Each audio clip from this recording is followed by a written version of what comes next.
अस्सलाम वालेकुम दोस्तों। आज हम बात करने जा रहे हैं कौवा तौर और हज़रत मूसा अलैहिस्सलाम का वाक़िया। वो अजीम वाक़िया जब इंसान की अल्लाह ताला से मुलाकात हुई, जब अल्लाह की तजली के सारे पर्दे हट गए, वो नूर जैसे दिखकर मूसा अलैहिस्सलाम पर घटती तारी हो गई।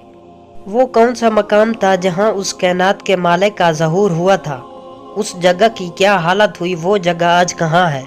जब हज़रत मूसा अलैहिस्सलाम को मिस्र से जला वतन किया गया तो आप मदीना पहुँचे, जहाँ आपने हज़रत शुएब अलैहिस्सलाम की बेटी सफूरा से निकाह कर लिया और वहीं बस गए। मदीना में आप 10 साल तक मुकीम रहे। उसके बाद मूसा अलैहिस्सलाम को अपने वालिदैन और लोगों की याद शिद्दत से परेशान करने लगी, लिहाजा आपने मिस्र जाने का इरादा किया। आपने रुखत सफ़र बांधा। उस सफ़र में आपके अहले खाना भी आपके साथ थे। मदीना से मिस्र का सफ़र एक लंबा सफ़र था और रास्ता भी खनकी और बियानों से बढ़ी थी। सफ़र की तारीख रात थी, हवा में खनक थी और मौसम सर्द था। आप अलैहिस्सलाम कौवा तौर की जानिब बढ़ रहे थे। तूर उस रास्ते में वाक़या था जो मदीना से मिस्र की तरफ जाता है। जब आप तूर के पहाड़ के नज़दीक पहुँचे तो रास्ते से भटक गए। आग का भी कोई इंतकाम न था। साथ ही आपके घर में गुलाम और बकरियां थीं। सर्दी बढ़ती ही जा रही थी, लिहाजा उस सर्द रात में हवाओं से महफूज रहने के लिए आपने एक जगह पर्दा डाला। वहां आपने पत्थरों को रगड़कर आग जलाने की कोशिश की, मगर नाकाम हुए, क्योंकि सर्दी की शिद्दत और हवाओं का बहुत जोर था, इसलिए आग नहीं जल रही थी। हज़रत मूसा अलैहिस्सलाम की अहलिया सफूरा भी उम्मीद से थी, लिहाजा हज़रत मूसा अलैहिस्सलाम बहुत परेशान हुए। उस वक्त आग के होने से ही रोशनी और गर्मी मिल सकती थी, लिहाजा जब आपने इधर उधर देखा तो दूर आग जलती हुई रोशनी दिखाई दी। उस रोशनी को देखकर मूसा अलैहिस्सलाम को लगा कि शायद वहाँ कोई और मुसाफिर मौजूद है जिसने आग जला रखी है। शायद उससे मदद मिल सके या हमें वो रास्ता ही बता दे। लिहाजा आपने अपने अहले खाना से कहा कि ठहरो, मैंने आग देखी है, शायद मैं वहाँ से कोई खबर ले आऊँ या उस आग से कोई अंगारा भी उठा लाऊं जिसे तुम ताप सको। हज़रत मूसा अलैहिस्सलाम उसके हसूल के लिए चल दिए। रास्ता निहायत ही पथरीला और नशीबो फराज वाला था। आपने उसे पार किया और गार नुमा जगह की तरफ बढ़े जहाँ से रोशनी आ रही थी। जब आप उस रोशनी के करीब पहुँचे तो देखा कि एक सरसब्ज झाड़ी आग की लपेट में है। आग पूरी आबोताब के साथ भड़क रही है, लेकिन वो दरख्त को राख करने की बजाय उसकी खूबसूरती में इजाफा कर रही है। ऐसा लगता था कि दरख्त रोशनी से जगमगा उठी है। आग के शोले भड़क रहे थे, मगर दरख्त की कोई शाख भी नहीं जलती थी और ना कोई पत्ता, ना कोई धुआं उभर रहा था और ना तपिश। ये मंजर निहायत अजीबो गरीब और आंखों को मुतासर कर देने वाला था। हज़रत मूसा अलैहिस्सलाम हैरानी की हालत में उस दरख्त की तरफ देखे जा रहे थे। वो दरख्त आग से मगरब की दें समेत में था।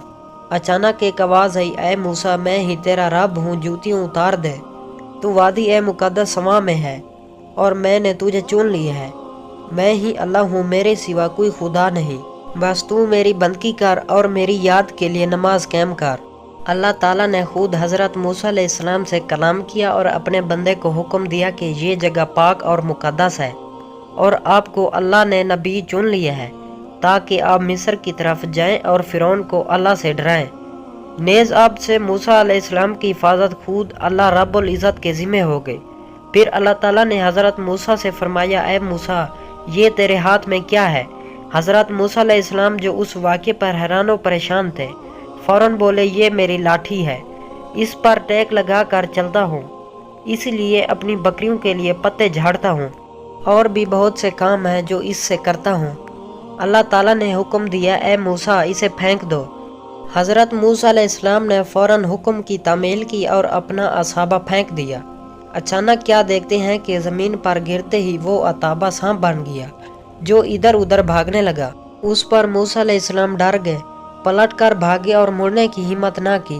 फ़ौरन इरशादे बारी ताला हुआ, मूसा पलट आओ, खौफ ना करो, बिल्कुल महफूज हो, इस आसा को पकड़ लो और डरो नहीं, हम उसे फिर वैसे ही कर देंगे जैसे ये थी। जब हज़रत मूसा अलैहिस्सलाम ने डरते डरते उस सांप को पकड़ा तो वो फिर वहीं से आसा बन गया। फिर अल्लाह ने हुक्म दिया, अपने गिरेबान में अपना हाथ डालो, वो बगैर किसी ऐब के चमकता हुआ निकलेगा। حضرت موسیٰ علیہ السلام نے حکم کی تعمیل فرمائی اور اپنا ہاتھ اپنے گریبان میں ڈال کر باہر نکالا تو ایسا نور اور چمک نکلا جو بے مثال تھی۔ لہذا یہ دو معجزے حضرت موسیٰ علیہ السلام کو عطا کر دیے گئے۔ جب موسیٰ علیہ السلام نے اپنے رب سے کلام کیا اور طور سے واپس لوٹے تو کوئی شخص بھی آپ کے چہرے کی طرف دیکھ نہ پاتا تھا۔ حضرت موسیٰ علیہ السلام کے چہروں اور آنکھوں میں وہ حسن اور نور آ گیا تھا کہ اس تجلی کو دیکھنے کے بعد آپ کی طرف دیکھنے والا آپ کے حسن کی تاب و نالا پاتا تھا۔ اگر حضرت موسیٰ علیہ السلام کسی کی آنکھوں میں آنکھیں ملا لیتے تو اس شخص پر ہیبت طاری ہو جاتی تھی۔ کوا طور سے واپس آنے کے بعد آپ مصر کی طرف روانہ ہوئے۔ حضرت موسیٰ علیہ السلام کو اس کائنات کے رب سے کلام کرنے کی سعادت پر کلیم اللہ کہا جاتا ہے۔ مصر کی وادی میں موجود کوا طور وہ پہاڑ ہے جسے جبل موسیٰ بھی کہتے ہیں۔ اللہ کی تجلی کو اس پہاڑ کی چٹانیں برداشت نہ کر سکے اور چھوٹی چھوٹی ٹکڑوں میں ٹوٹ گئیں۔ اللہ کی تجلی کی وجہ سے یہ پہاڑ آج بالکل بے آب ہو گیا ہے۔ اس پہاڑ پر کسی قسم کے کوئی پیڑ پودے نہیں اگتے، نہ ہی یہاں کوئی پانی موجود ہے۔ یہ پہاڑ دنیا کا واحد پہاڑ ہے جو روز دو مختلف درجہ حرارت تبدیل کرتا ہے۔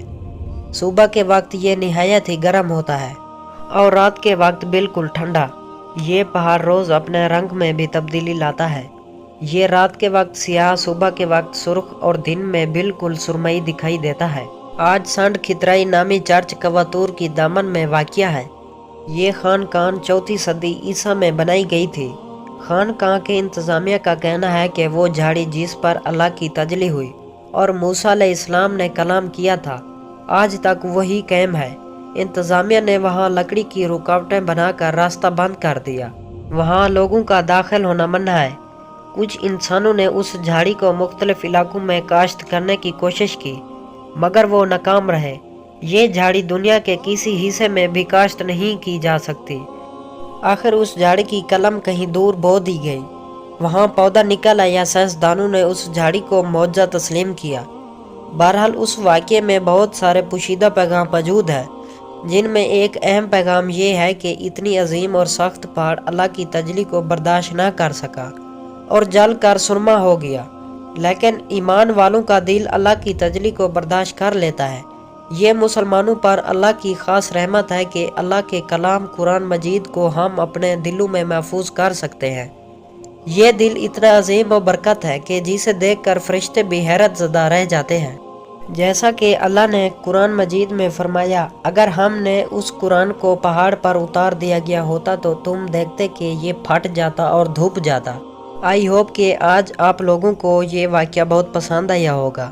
اگر واقعہ پسند آیا تو اس کو لائک کر دیں۔ اگر آپ نے ابھی تک ہمارے یوٹیوب چینل اردو کہانیاں کو سبسکرائب نہیں کیا تو اس کو ضرور سبسکرائب کر لیں تاکہ آپ کو اس چینل پر ڈیلی بیسک پر اس طرح کی اسلامی واقعات کے قصے دیکھنے کو ملتے رہیں۔